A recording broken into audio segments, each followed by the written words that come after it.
Thank you very much. The same question. In the Nigerian political industry, most of the key players are political prostitutes. I could caption them so. They are political prostitutes. That's what we have. Let me cite an instance. About a particular politician in Nigeria from Nasarawa State, a one-time deputy governor of the state, who was favored by the current administration and became a minister and became the lying mouth of the government.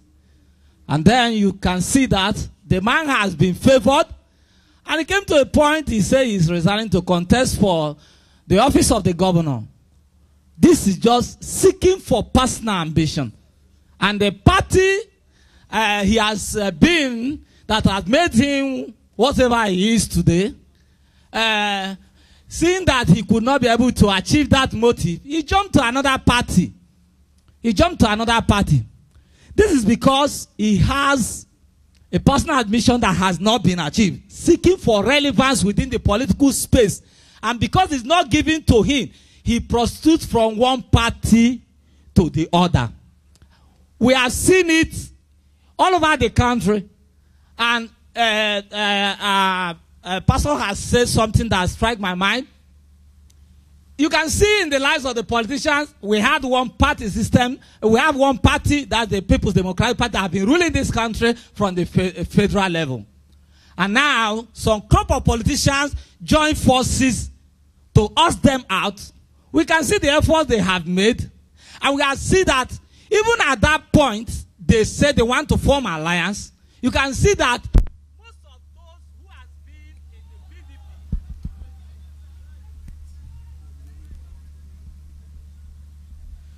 most of the people who have been beneficiaries in that same political party has decided to move also. And then I was reading some articles somebody posted, and somebody said that the problem that when we were analyzing, sorry for those that are coming from Ekiti State, I tend to analyze the political scene in Ekiti State from 2003. And we discovered that because of the political instability, the politics has been heated up.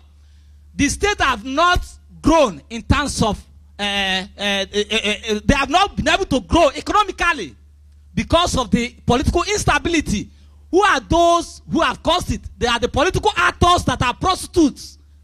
Prostitutes from one party or the other. And that is affecting the state. Ekiti State, well, we used to hear from analysis that they are the highest professors in Nigeria. But today, we can hardly say that this state has actually grown because of politicians who are seeking for relevance within the political space. Okay, thank you very much. Let's look at it this way. One of our audience said the first speaker looked at the issue of moving from one political party to the other as a miracle, while one of our speakers said it is prostitution. And the questioner is saying, sir, how do you feel that movement from one political party to the other is a miracle? Sir, the question is directed to you. Thank you very much. Why I made mention of that word, miracle, is that, you know, in some southeastern states, provided this just concluded presidential election is concerned, never believed that the man that is to be handed over by May 28 or 29 wouldn't have been there. So to me and to other Nigerians, it is a miracle. Okay. And in as much as it is a miracle, I still want to see it as a divine mandate. Maybe we don't know the mind of God for this nation. And God will never take or may take any permission in doing whatsoever he will do to better the life of this country. And if we look at the scenario of Nigeria and what is happening, actually, like we are mentioning PDP, those people has been there and they vow that they are going to rule this country. For example, I was listening to one of the statements yesterday that they will rule this country for 60 solid good years. Men and brethren, I don't know. How can a political party dictate the rulership of this country for 60 years? And for God doing it at a time they never expected, I think and I believe and I still stand that it is a miracle. Okay, thank you very much. Let's look at it from this angle, from more ministerial windows. I want our pastor to look at it. Don't you think these persons who defect from one party to the other is an element of inconsistency in their own part as an individual? Pastor, sir.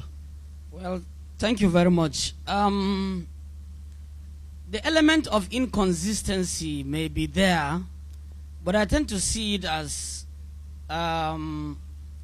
you know, man is an insatiable being. Change is the only constant thing in life. Many times, like you rightly said before, that they knew the ideologies of these political parties before joining them. But you know that things change along the line. You may start a process or a journey, but along the line, you will deviate. Things will go wrong. There are cases, rampant cases of favoritism. You know, a party favoring one candidate above the other. And so these people that feel or felt disfavored may want to defect to another place where they feel they are more accepted. Okay. And we have a case, are you getting me? Yes. Like that in Plateau State. Okay. Where the ruling party believed that they could impose a candidate on the people. And they brought someone. As a matter of fact, from evidences or sources, it is attributed that the young man that came up to become the governor of Plateau State is a nephew to the outgoing governor or the incumbent who had ruled for 8 years. He's bringing his nephew to come and rule for another 8 years. So if the people voted for him, is there anything wrong about that? I am coming with you, sir. So disfavoring other people who are more accepted by the generality of the populace. Okay. And so the people now showed their grievances by not just defecting, but giving a protest vote to the other party, to the other opponent, whom the ruling party never believed could win the election, and eventually won. Are you getting me? So there are reasons why people defect. Sometimes it is not only the politicians or the parties responsible that are at fault, but the institution, or rather the mechanism or the machinery could be faulty. And so to correct that faultiness, they go away. Okay, thank you very much. Put your hands together for him. Let's take the second level of our question. We start from our brother there. Over the years, predicting an election result has not been very difficult. I mean, an analyst can sit down, look at the scenario, look at the scene, look at the political machine and say, look, we are going this direction this time, and it works that way. Why is it so much difficult in 2015 to predict this election result? Thank you very much. For me, unless you are not, of course, when you started introducing us, I felt somehow we are just a non-governmental organization, and we are advocating for good governance in Nigeria. I see this, what has happened this year, as the power of the people to hire and fire their leader. I don't know whether you understand what I'm saying. Yes, right. The power of the people, let's say it together, to hire and fire their leaders. That's all. I was sitting down, and throughout the elections, the presidential election, I was with my radio. There was no light, but I kept the radio and kept the pen. And I already told my wife that this state, this party will not win. She will ask me why. I said, let me give you an instance. In the Benue State, you cannot be owing workers for 4 months or 6 months, and you allow the people, and you feel that the people can vote you. It's not possible. I said, the People's Democratic Party will lose in that state, and it happened. I also predicted in Rivers State that the incumbent, the All Progressive Congress will also lose, because you cannot be owing workers and you feel you can go. No way.